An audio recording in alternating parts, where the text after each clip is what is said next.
नमस्कार साथियों, आप सभी का एक बार फिर से रघुवर जी के ट्रिक्स पर स्वागत है। और इस चैनल पर नए हैं तो एक बार चैनल को सब्सक्राइब जरूर करें, क्योंकि ये चैनल नहीं आप सभी का अपना परिवार है और इस छोटे से परिवार को थोड़ा सा बड़ा बनाने में अपनी थोड़ी सी भागीदारी जरूर निभाएं। ठीक है, चलिए तो एक बार आप सभी नए हैं तो फटाफट से एक बार सब्सक्राइब कर दीजिए, और अभी तक आपने इस क्लास को लाइक और शेयर नहीं किया तो एक बार फटाफट से कर दीजिए। ठीक है, चलिए और एक बात फिर मैं आपको बता दूं कि अभी तक आप हमारे टेलीग्राम चैनल से नहीं जुड़े हैं तो एक बार फटाफट से जुड़ जाइए। टेलीग्राम चैनल की लिंक डिस्क्रिप्शन में दे रखी है, तो वहां जाकर आप आराम से ज्वाइन कर सकते हैं। और वहां पर आपको राजस्थान के ऑल नोट्स बिल्कुल फ्री में दिए जा रहे हैं। ये वही नोट्स हैं जो आप पैसे देकर खरीदते हैं, लेकिन हम आपको बिल्कुल फ्री में दे रहे हैं, तो आप उनका फायदा जरूर उठाएं। नोट्स दोनों रूपों में उपलब्ध है, प्रिंटेड और हस्तलिखित, तो आपको जो भी अच्छे लगे वो आप डाउनलोड कर सकते हैं। ठीक है, तो चलिए एक बार फटाफट से क्लास को लाइक और शेयर कर दीजिए। और आज अपना टॉपिक रहेगा भौतिक प्रदेश। ठीक है, इसके बारे में पढ़ेंगे। चलिए तो एक बार जो भी विद्यार्थी चतुर्थ श्रेणी भर्ती की तैयारी कर रहे हैं फटाफट से एक बार शेयर कर दीजिए अपने दोस्तों तक। और अपना आज का पहला प्रश्न देखिए कि संरचनात्मक दृष्टि से राजस्थान के भौतिक स्वरूप के निम्नलिखित में से किन उच्चावच प्रदेशों का हिस्सा है, बताइए। बहुत बढ़िया प्रश्न है, फटाफट से एक बार आंसर कर दीजिए। बताइए क्वेश्चन नंबर का आंसर क्या होगा। क्या उत्तरी पर्वतीय प्रदेश, उत्तरी वृहद प्रदेश, तटीय मैदान, प्रायद्वीपीय पठार, या फिर प्रायद्वीपीय पठार, उत्तरी पर्वतीय प्रदेश, या उत्तरी वृहद मैदान, प्रायद्वीपीय पठार, या फिर अनुत्तरित प्रश्न। तो क्या रहेगा इसका आंसर। एक बार फटाफट से क्वेश्चन नंबर 1 का आंसर कर दीजिए। बहुत ही बढ़िया प्रश्न है, बताइए क्या रहेगा इसका आंसर। क्वेश्चन नंबर 1 फटाफट आंसर करिए कि संरचनात्मक दृष्टि से राजस्थान के भौतिक स्वरूप के निम्नलिखित में से किन उच्चावच प्रदेशों का हिस्सा है। तो किन उच्चावच प्रदेशों का हिस्सा है, तो यह उत्तरी भारत मैदान और प्रायद्वीपीय पठार का है। ठीक है, तो ऑप्शन नंबर डी है इसका राइट आंसर, ये आपको ध्यान में रखना है। ठीक है, चलिए अगला प्रश्न देखते हैं। क्वेश्चन नंबर 2 क्या कर रहे हैं देखिए, और फटाफट से आंसर करते जाइए। ठीक है, और अभी तक आप इस चैनल पर नए हैं तो एक बार फटाफट से सब्सक्राइब कर दीजिए। चलिए कि निम्नलिखित में से शुष्क व अर्ध शुष्क मरुस्थल को दो भागों में विभाजित करने वाली समवर्षा रेखा है, बताइए। बहुत बढ़िया प्रश्न, ये जैसे देख लीजिए ये राजस्थान का नक्शा है, और ये देख लीजिए एक बार। तो ये यहाँ पर तो एक है, एक ये है, एक ये है समवर्षा रेखा, एक ये है और एक ये है। ये आपको ध्यान में रखना। ठीक है, तो ये कितनी है, ये 10 सेंटीमीटर है। ठीक है, ये कितनी है, ये 25 सेंटीमीटर है, ये आपको ध्यान में रखनी है। और ये कितनी है, तो ये 40 सेंटीमीटर है वर्षा रेखा। ठीक है, और ये वाली कितनी है, तो ये 50 सेंटीमीटर है, ये आपको ध्यान में रखना है। ठीक है, चलिए तो इसका आंसर क्या होगा क्वेश्चन नंबर 2 कि शुष्क व अर्ध शुष्क मरुस्थल को दो भागों में विभाजित करने वाली समवर्षा रेखा तो कौन सी होगी। तो ये है जो 25 नंबर, ये पूरा मरुस्थल है, ये शुष्क है और ये अर्ध शुष्क है, तो इसको अलग करने वाली कौन सी है, ये है 25 सेंटीमीटर वर्षा रेखा, जो ऑप्शन नंबर बी में है। ठीक है, तो इसका आंसर रहेगा ऑप्शन नंबर बी, ये आपको ध्यान में रखना है। चलिए अगला प्रश्न देखते हैं। क्वेश्चन नंबर 3 क्या करें देखिए फटाफट और आंसर करिए कि राजस्थान राज्य का कितना क्षेत्रफल मरुस्थलीय है, बताइए। बहुत बढ़िया प्रश्न है और ये आपको एग्जाम में देखने को मिल सकता है। ठीक है, चलिए बताइए क्वेश्चन नंबर 3 का एक बार फटाफट से आंसर कर दीजिए। क्या रहेगा इसका आंसर कि राजस्थान राज्य का कितना क्षेत्र मरुस्थलीय है, बताइए। क्या लगभग एक चौथाई, लगभग दो तिहाई, लगभग आधा, या फिर लगभग एक तिहाई, या अनुत्तरित प्रश्न। तो बताइए क्वेश्चन नंबर 3 का एक बार फटाफट से आंसर कर दीजिए, क्या रहेगा इसका आंसर। तो कितना है, तो लगभग एक दो तिहाई है। ठीक है, ये आपको ध्यान में रखना है, तो ऑप्शन नंबर बी है इसका राइट आंसर। और कितना है, तो ये है 61.11%, ये आपको ध्यान में रखना है। ठीक है, राजस्थान का क्षेत्रफल। चलिए अगला प्रश्न देखते हैं। क्वेश्चन नंबर 4 क्या करें उससे पहले अभी तक आप इस चैनल पर नए हैं तो एक बार चैनल को सब्सक्राइब जरूर करें, क्योंकि चैनल आप सभी का अपना परिवार है और इस छोटे से परिवार को थोड़ा सा बड़ा बनाने में अपनी थोड़ी सी भागीदारी आप जरूर निभाएं। ठीक है, और अभी तक आप हमारे टेलीग्राम चैनल से नहीं जुड़े हैं तो एक बार फटाफट से जुड़ जाइए। टेलीग्राम चैनल की लिंक डिस्क्रिप्शन में दे रखी है, और वहां पर आप जाकर राजस्थान की ऑल नोट्स बिल्कुल फ्री में प्राप्त कर सकते हैं, ये भी आपको ध्यान में रखना है। चलिए तो एक बार फटाफट से क्वेश्चन नंबर 4 का आंसर बता दीजिए कि निम्नलिखित में से कौन सा भौगोलिक उपविभाग पूर्वी मैदानी प्रदेश का नहीं है, ये आपको ध्यान में रखना है। चलिए बताइए, क्या गग्गर का मैदान, संबल बेसिन, छप्पन का मैदान, बनास का मैदान या फिर अनुत्तरित प्रश्न? तो बता दीजिए एक बार फटाफट से क्या रहेगा इसका आंसर। तो एक बार मैं आपको राजस्थान के नक्शे में दिखा देता हूँ कि कौन सा किधर है, ठीक है। ये हाड़ौती का पठार है। चलिए और ये देख लीजिए एक बार, ये जैसे राजस्थान का नक्शा है, ठीक है। तो यहाँ पर तो क्या है देखिए, तो क्या है बताइए, तो ये गग्गर का मैदान है इस साइड ऊपरी तरफ, ठीक है। और यहाँ पर क्या है, ये लोनी बेसिन है, ये भी आपको ध्यान में रखना है, ठीक है। ये लोनी बेसिन है, ये मही का मैदान है नीचे वाला, ठीक है। और इस तरफ ये छप्पन का मैदान है, ये भी आपको ध्यान में रखना है। और ये इस साइड वाला ये बाणगंगा का मैदान है, और जो बीच में बसा है ये यहाँ पर बनास का मैदान है, ये आपको ध्यान में रखना है, ठीक है। और अपन को कौन सा पूछा है बताइए, कि निम्नलिखित में से कौन सा भौतिक उपविभाग पूर्वी मैदानी प्रदेश का नहीं है? तो पूर्वी का कौन सा नहीं है, तो ये गग्गर का मैदान जो ऊपर है, ठीक है, उत्तर में, ये आपको ध्यान में रखना है। चलिए अगला प्रश्न देखते हैं, क्वेश्चन नंबर 5 क्या कर रहे हैं देखिए फटाफट और आंसर करते जाइए, ठीक है। चलिए पश्चिमी राजस्थान में रेत के टीलों से कितना क्षेत्र युक्त है? बहुत बढ़िया प्रश्न है, बताइए क्या रहेगा आंसर, कि पश्चिमी राजस्थान में रेत के टीलों से कितना क्षेत्र युक्त है? आपको युक्त पूछा है, मुक्त नहीं, ठीक है। चलिए तो बालू का युक्त तो कितना है बताइए, तो ये अगर आपको युक्त पूछे तब तो है 58.50%, और अगर आपको मुक्त पूछे तब कितना है, तो 41.50%। ये दोनों क्वेश्चन आपको एग्जाम में पूछ सकते हैं, ठीक है। तो क्या रहेगा इसका आंसर बताइए, तो ऑप्शन नंबर बी होगा इसका राइट आंसर, ये भी आपको ध्यान में रखना है, ठीक है। चलिए और ये एक, चलिए कोई बात नहीं, अगला प्रश्न देखते हैं, क्वेश्चन नंबर 6 देखिए फटाफट से और आंसर करते जाइए। बहुत ही बढ़िया प्रश्न है और आपको एग्जाम में हूबहू छपे हुए मिल सकते हैं, तो आप एक बार जरूर देख कर जाएं, ठीक है। चलिए महत्वपूर्ण क्वेश्चन है, आपको बिल्कुल फ्री में करवाए जा रहे हैं, तो आप इनका एक बार फायदा जरूर उठाएं, ठीक है। चलिए और एक बार फटाफट से, अभी तक आपने क्लास को लाइक और शेयर नहीं किया तो कर दीजिए, और सब्सक्राइब नहीं किया है तो कर दीजिए फटाफट से, ठीक है। चलिए इस चैनल को आप सभी का अपना परिवार समझिए इसको, ठीक है। चलिए क्वेश्चन नंबर 7 देखिए, कि प्रतापगढ़ के आसपास का क्षेत्र एवं मही नदी के किनारे स्थित क्षेत्र कहलाता है? बताइए क्या कहलाता है, क्या कांठल, वागड़, छप्पन, गिरवा या फिर अनुत्तरित प्रश्न? बताइए क्या रहेगा इसका आंसर, फटाफट एक बार आंसर कर दीजिए, बहुत ही बढ़िया प्रश्न है।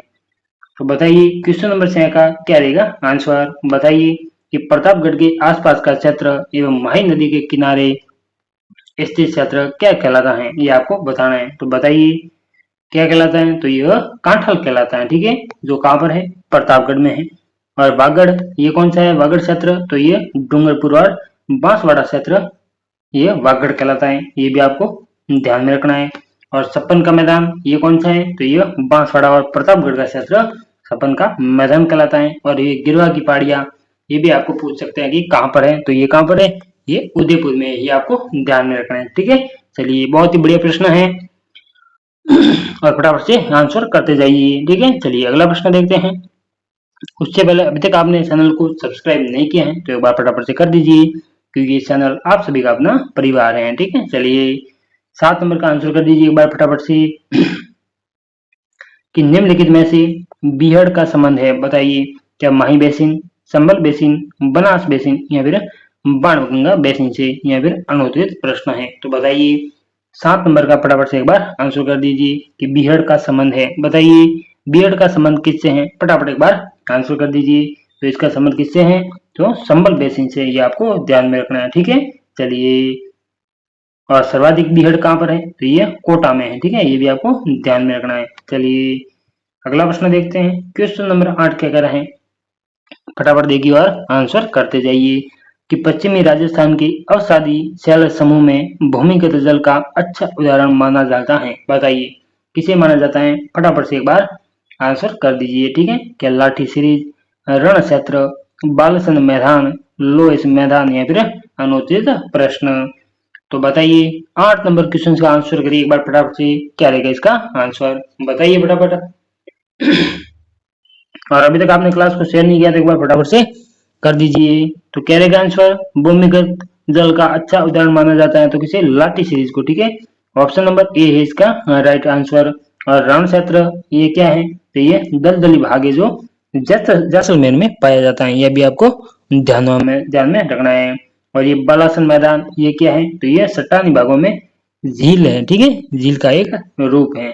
चलिए, और लोएस मैदान ये क्या है बताइए, फटाफट बताइए। तो ये बालू का स्तूपों के बीच से बनता है, ये भी आपको ध्यान में रखना है। ठीक है, चलिए अगला प्रश्न देखते हैं। और एक इसमें प्रश्न बनता है कि थार का घड़ा किसे कहते हैं, ये भी आपको याद रखना है। तो किसे कहा जाता है?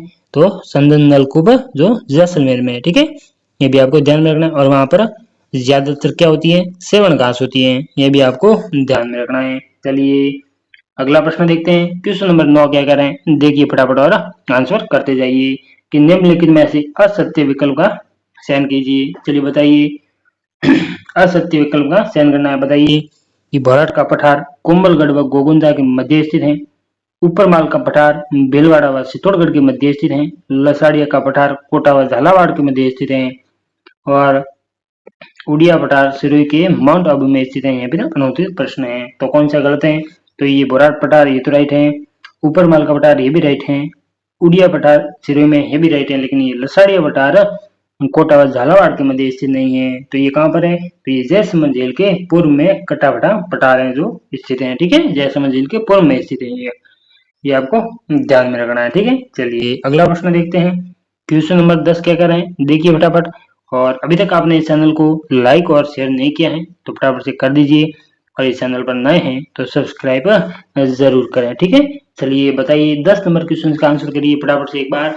और अभी तक आप हमारे टेलीग्राम चैनल से नहीं जुड़े हैं तो फटाफट से जुड़ जाइए, क्योंकि टेलीग्राम चैनल की लिंक डिस्क्रिप्शन में दे रखी है। ठीक है, चलिए तो एक बार फटाफट से लाइक और शेयर कर दीजिए, फटाफट शेयर करिए एक बार। और बताइए क्वेश्चन नंबर 10 का आंसर क्या होगा कि निम्नलिखित में से कौन सा युग्म सही सुमेलित नहीं है, ये आपको खासतौर पर ध्यान में रखना है। क्या संबल जो सरमावती नदी के नाम से जानी जाती है, मेवल पठार रघुनाथगढ़ ये अरावली का दर्रा है, या नागपानी अरावली की चोटी है। तो बताइए सुमेलित नहीं है, कौन सा असुमेलित है, ये आपको बताना है। तो बताइए, तो ये रघुनाथगढ़ अरावली का दर्रा नहीं है, ये आपको ध्यान में रखना है। और ये क्या है? ये उत्तरी अरावली की सबसे ऊंची ये चोटी है। ठीक है, और जिसकी ऊंचाई कितनी है? तो 1055 है इसकी ऊंचाई है, ये आपको ध्यान में रखना है। ठीक है, चलिए अगला प्रश्न देखते हैं। क्वेश्चन नंबर 11 क्या करें, देखिए फटाफट और आंसर करते जाइए कि निम्नलिखित में से राजस्थान में अंत अधर स्पष्ट प्रवाह क्षेत्र का संबंध है, बताइए किससे है? क्या गगन प्रदेश, छप्पन का मैदान, दक्षिण पूर्वी पठार, पूर्वी मैदानी प्रदेश, या फिर अनुत्तरीय प्रश्न? तो बताइए 11 नंबर का फटाफट से आंसर कर दीजिए। क्या कह रहे हैं कि अंत अस्पष्ट प्रवाह क्षेत्र, बताइए ये क्या होता है? तो यह ऐसा क्षेत्र जहाँ नदियों के उद्गम और मिलन निश्चित नदी है। ठीक है, चलिए क्या रहेगा आंसर? जैसे हड़ौती का पठार है। ठीक है, चलिए तो बताइए क्या रहेगा इसका आंसर? तो ऑप्शन नंबर सी दक्षिण पूर्वी पठार इसका राइट आंसर है। ठीक है, और ये अंत प्रवाह क्षेत्र कहाँ पाया जाता है? तो यह शेखावटी क्षेत्र में पाया जाता है, ये भी आपको ध्यान में रखना है। तो ऑप्शन नंबर सी होगा इसका राइट आंसर। चलिए अगला प्रश्न देखिए, क्वेश्चन नंबर 12 क्या कह रहे हैं, देखिए फटाफट और आंसर करते जाइए। बताइए कि निम्नलिखित में से पूर्वी मैदानी प्रदेश का संबंध किससे है? बताइए क्या सिंधु का मैदान, गंगा का मैदान, ब्रह्मपुत्र का मैदान, उत्कल का मैदान, या फिर अनुत्तरित प्रश्न है। तो बताइए क्वेश्चन नंबर 12 का एक बार फटाफट से आंसर कर दीजिए। और अभी तक आपने क्लास को लाइक और शेयर नहीं किया तो फटाफट से कर दीजिए। और इस चैनल पर नए हैं तो सब्सक्राइब जरूर करें। ठीक है, चलिए 12 नंबर का एक बार फटाफट से आंसर बता दीजिए। क्या रहेगा आंसर कि निम्नलिखित में से पूर्वी मैदानी प्रदेश का संबंध किससे है? तो किससे है? यह गंगा का मैदान से है, ये आपको ध्यान में रखना है। ऑप्शन नंबर बी रहेगा इसका राइट आंसर। ठीक है, चलिए और ये सिंधु का मैदान और ब्रह्मपुत्र का मैदान ये क्या है? तो ये उत्तर का विशाल मैदान है, ये भी आपको ध्यान में रखना है। ठीक है, चलिए अगला प्रश्न देखते हैं। क्वेश्चन नंबर 13 क्या कहना है, देखिए और फटाफट से आंसर करते जाइए कि गगर द्वाब प्रदेश का संबंध किससे है? बताइए, बहुत बढ़िया प्रश्न है। गगर द्वाब क्षेत्र का संबंध किससे है? बताइए क्या बनास बाणगंगा नदियों द्वारा निर्मित मैदान है, बाणगंगा और यमुना नदियों द्वारा निर्मित मैदान है, सतलज व्यास नदियों द्वारा निर्मित मैदान है, या फिर सतलज और घग्गर नदियों द्वारा निर्मित मैदान है। यहाँ अनोत्तरित प्रश्न है। तो बताइए क्वेश्चन नंबर 13 का फटाफट से आंसर कर दीजिए। और दोआब का मतलब क्या होता है? तो दो नदियों के बीच मैदानी भाग को दोआब कहा जाता है, ये आपको ध्यान में रखना है। ठीक है, चलिए तो बताइए क्या रहेगा आंसर क्वेश्चन नंबर 13 का कि घग्गर दोआब प्रदेश का संबंध किससे है? तो यह सतलज और घग्गर नदियों द्वारा निर्मित मैदान से है, ये आपको ध्यान में रखना है। ठीक है, चलिए अगला प्रश्न देखते हैं। क्वेश्चन नंबर 14 क्या कह रहा है? देखिए फटाफट और आंसर करते जाइए। और अभी तक आप इस चैनल पर नए हैं तो एक बार सब्सक्राइब जरूर करें। ठीक है, चलिए तो राजस्थान की कुबड़पट्टी फ्लोरोसिस ग्रस्त मिट्टी कहाँ पर स्थित है? बताइए कुबड़पट्टी के बारे में बता दीजिए एक बार फटाफट से। तो ये कहाँ पर है बताइए, क्या रहेगा आंसर इसका? क्वेश्चन नंबर 14 का आंसर करिए, क्या रहेगा आंसर बताइए। तो ये कुबड़पट्टी बीकानेर और नागौर के बीच में स्थित है। ठीक है, सॉरी बीकानेर नहीं, नागौर और अजमेर के बीच में स्थित है। सॉरी गलती से बोल दिया। ठीक है, कहाँ कहाँ है बताइए। तो यह नागौर और अजमेर के बीच में स्थित है। ठीक है, तो ऑप्शन नंबर डी है इसका राइट आंसर, ये आपको ध्यान में रखना है। ठीक है, और भूगर्भीय जल प्रॉपर्टी कहाँ पाई जाती है ये भी आपको पूछ सकते हैं। तो ये कहाँ पाई जाती है? ये पोखरण और कहाँ पाई जाती है बताइए? ये पोखरण के बीच में पाई जाती है, ये भी आपको ध्यान में रखना है। ठीक है, चलिए अगला प्रश्न देखते हैं। क्वेश्चन नंबर 15 क्या कह रहे हैं बताइए और फटाफट से आंसर करते जाइए। कि छप्पन का मैदान अवस्थित है बताइए। छप्पन का मैदान किन जिलों में स्थित है बताइए फटाफट से और आंसर करिए। क्या बांसवाड़ा प्रतापगढ़, डूंगरपुर बांसवाड़ा, प्रतापगढ़ डूंगरपुर, बांसवाड़ा उदयपुर? क्या बताइए क्वेश्चन नंबर 15 का एक बार फटाफट से आंसर कर दीजिए। बहुत बढ़िया प्रश्न है, क्या रहेगा आंसर बताइए। और छप्पन के मैदान में मिट्टी किस टाइप की पाई जाती है? तो ये लाल लोमी प्रकार की मिट्टी पाई जाती है। ठीक है, चलिए और यहाँ पर मक्का की फसल ज्यादातर होती है। और मक्का की दो किस्मों के नाम भी हैं जो आपको याद में रखना है, माई कंचन और माई धवल। तो किसकी है? तो ये मक्का की किस्म है, ये भी आपको ध्यान में रखना है। ठीक है, तो बताइए इसका आंसर क्या होगा? छप्पन का मैदान का किस जिले में है? तो ये बांसवाड़ा और प्रतापगढ़ में है। ऑप्शन नंबर ए रहेगा इसका राइट आंसर। चलिए अगला प्रश्न देखते हैं। 16 नंबर क्या कह रहे हैं कि हाड़ौती पठारी क्षेत्र में कौन सा दर्रा है बताइए। फटाफट से एक बार आंसर कर दीजिए कि हाड़ौती पठारी क्षेत्र में कौन सा दर्रा है। बहुत बढ़िया प्रश्न है। क्या प्रवेदिया, सोमेश्वर, स्वरूप घाट, जैतावास दर्रा या फिर अनोतरित प्रश्न है? तो बताइए क्या रहेगा आंसर? फटाफट एक बार आंसर कर दीजिए। बहुत बढ़िया प्रश्न है। तो ये परवेरिया ये कहाँ पर है? तो ये ब्यावर में है, ये आपको ध्यान में रखना है। सोमेश्वर दर्रा ये कहाँ है? तो ये पाली में है। स्वरूप घाट ये कहाँ पर है बताइए? तो ये भी ब्यावर में। और जैतावास दर्रा ये कहाँ है? ये बूंदी में है। और बूंदी क्या है? हाड़ौती पठारी क्षेत्र है। ठीक है, तो आंसर होगा ऑप्शन नंबर डी। हाड़ौती क्षेत्र में कौन कौन से जिले आते हैं? तो कोटा, बूंदी, बारा, झालावाड़, ये हाड़ौती क्षेत्र है, ये आपको ध्यान में रखना है। ठीक है, चलिए अगला प्रश्न देखते हैं। क्वेश्चन नंबर 17 क्या कह रहा है देखिए और फटाफट से आंसर करते जाइए। बहुत ही बेहतरीन प्रश्न है, तो आप एक बार जरूर देखें और फटाफट से एक बार क्लास को लाइक और शेयर कर दीजिए। और इस चैनल पर नए हैं तो सब्सक्राइब भी कर दीजिए। ठीक है, चलिए बताइए क्वेश्चन नंबर 17 का एक बार फटाफट से आंसर करिए कि सेम की समस्या का निवारण के लिए किस वृक्ष का रोपण किया जाता है बताइए। आंसर करिए, सेम की समस्या का निवारण के लिए किस वृक्ष का रोपण किया जाता है? क्या यूकैलिप्टस, खैर, बरगद, नीम या फिर अनूत्तरित प्रश्न? बताइए तो क्या रहेगा इसका आंसर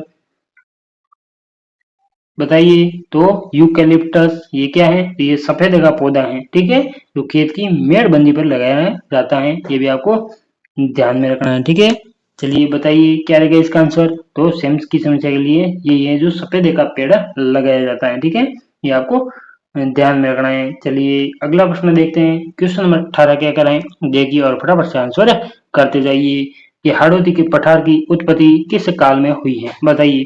फटाफट एक बार आंसर करिए। हाड़ौती के पठार की उत्पत्ति किस काल में हुई है? क्या क्रिटेशियस, टर्शियरी, ट्रियासिक, जुरेसिक या फिर ये अनूत्तरित प्रश्न है? तो बताइए क्या रहेगा आंसर बताइए। फटाफट आंसर कर दीजिए। हाड़ौती के पठार की उत्पत्ति किस काल में हुई है? तो किस काल में हुई है? तो यह क्रिटेशियस में हुई है। ठीक है, और यहाँ पर ही ज्वालामुखी लावा निर्मित पठार भी है, ये भी आपको ध्यान में रखना है। ठीक है, चलिए तो एक बार फटाफट से क्लास को लाइक और शेयर कर दीजिए और अपना खुद का परिवार समझकर एक बार नए हैं तो सब्सक्राइब जरूर करें, ठीक है। चलिए अगला प्रश्न देखते हैं। क्वेश्चन नंबर 19 क्या कर रहे हैं देखिए फटाफट। और आज का अपना सेकंड लास्ट प्रश्न है, ठीक है। डेली मैं आपको भूगोल के 20 क्वेश्चंस करवाऊंगा, ठीक है। चलिए तो कि अरावली की चोटियों का सही अवरोही क्रम कौन सा है बताइए। जैसे अपने ये सारे टॉपिक क्लियर हो जाएंगे फिर मैं आपके लिए काफी डेली मैराथन लेकर आऊंगा 50-50 क्वेश्चन की। इस तरह से हम चतुर्थ श्रेणी भर्ती की अब 60 दिन बचे हैं, ठीक है। 60 या 65 दिन बचे हैं। बहुत ही बेहतरीन तरीके से मैं आपको काफी सारे क्वेश्चंस करवा दूंगा, तो आप उन्हें जरूर देखें, ठीक है। कम से कम 3 से 4,000 क्वेश्चंस मैं आपको करवा दूंगा, ठीक है। चलिए तो बताइए कि अरावली की चोटी का सही अवरोही क्रम कौन सा है बताइए। क्या रहेगा आंसर क्वेश्चन नंबर 19। तो रघुनाथगढ़, नागपानी, बाबई और जयगढ़, तो यही है ऑप्शन नंबर ए रहेगा इसका राइट आंसर, ठीक है। रघुनाथगढ़ की ऊंचाई कितनी है 1055 है। नागपानी की कितनी है 866 है, ठीक है। और बाबई की कितनी है बताइए तो 780 है। और जयगढ़ की कितनी है बताइए तो 648 है। ये आपको ध्यान में रखना है, ठीक है। चलिए आज का अपना अंतिम प्रश्न क्या कह रहे हैं देखिए और फटाफट से आंसर करते जाइए, ठीक है। बताइए कि निम्नलिखित में से राजस्थान के धरातलीय स्वरूप के संबंध में कौन सा कथन सत्य है, ये आपको बताना है। तो बताइए क्या थार का मरुस्थल अरावली पर्वतमाला के उत्तर पश्चिम में और पश्चिम में विस्तारित है क्या। हाँ ये तो राइट है।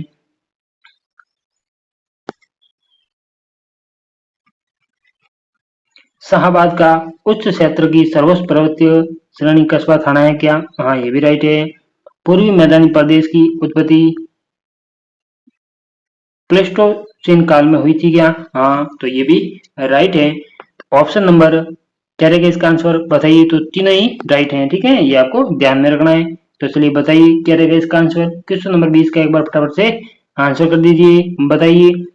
तो इसका आंसर क्या रहेगा तो ऑप्शन नंबर बी 1, 2 और 3 तीनों ही राइट हैं, ठीक है। तो ऑप्शन नंबर बी है इसका राइट आंसर। चलिए तो ये थे अपने आज के 20 प्रश्न। कैसे लगे आपको एक बार कमेंट बॉक्स में कमेंट करके हमें जरूर बताएं। हमारा कंटेंट कैसा है इसके बारे में भी थोड़ा सा जरूर बताएं, ठीक है। और अभी तक आप इस चैनल पर नए हैं तो अपना खुद का परिवार समझकर एक बार सब्सक्राइब जरूर करें और इस छोटे से परिवार को थोड़ा सा बड़ा बनाने में अपनी थोड़ी सी भागीदारी जरूर निभाएं, ठीक है। और अभी तक आपने इस क्लास को लाइक और शेयर नहीं किया है तो एक बार फटाफट से कर दीजिए। और हमारे साथ में जुड़ने के लिए आप सभी का बहुत बहुत धन्यवाद। तो आज के लिए इतना ही, बाकी का पढ़ेंगे कल।